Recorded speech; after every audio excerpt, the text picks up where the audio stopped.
Le 9 décembre 1938 paraissait dans l'Action française la critique de François Vineuil du film américain La pauvre millionnaire, There Goes My Heart, texte intégral.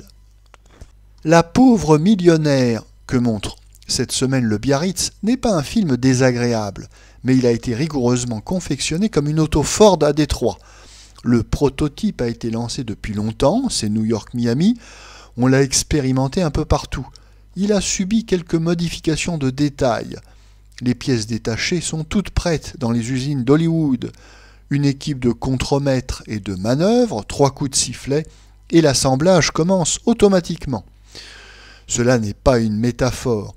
On peut nommer au passage les fragments qui viennent tout droit, à peine retouchés, de 20 autres spectacles. De l'original New York-Miami, on a conservé le thème.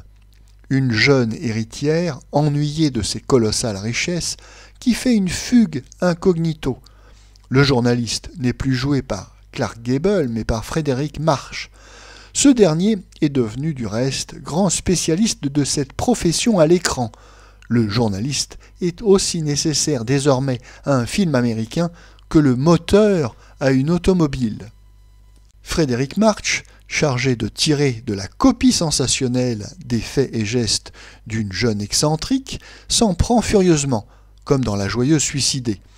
L'excentrique partage cet amour, mais ignore que son soupirant la ridiculise dans les journaux. C'est, juste retourné, l'envers vaut l'endroit, la situation de l'aimable Jean Arthur en face de Gary Cooper dans l'extravagant Mr. Deeds. Le rédacteur en chef du journal est de cette humeur uniformément massacrante, attaché pour jamais, semble-t-il, à cette fonction par Hollywood.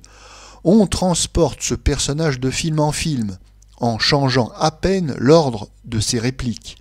Un acteur gros, court, quinquagénaire, sourcilleux, succède à un autre acteur non moins sourcilleux, quinquagénaire, court et gros.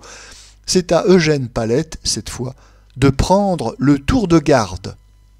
L'amour est venu au journaliste et à la millionnaire dans une partie de skating, soigneusement empruntée à Quelle joie de vivre, où Fairbanks Jr. et Irene Donny exécutaient déjà les mêmes culbutes. Unique variante, ils étaient sur des patins à roulettes, et les héros nouveaux sur des patins à glace.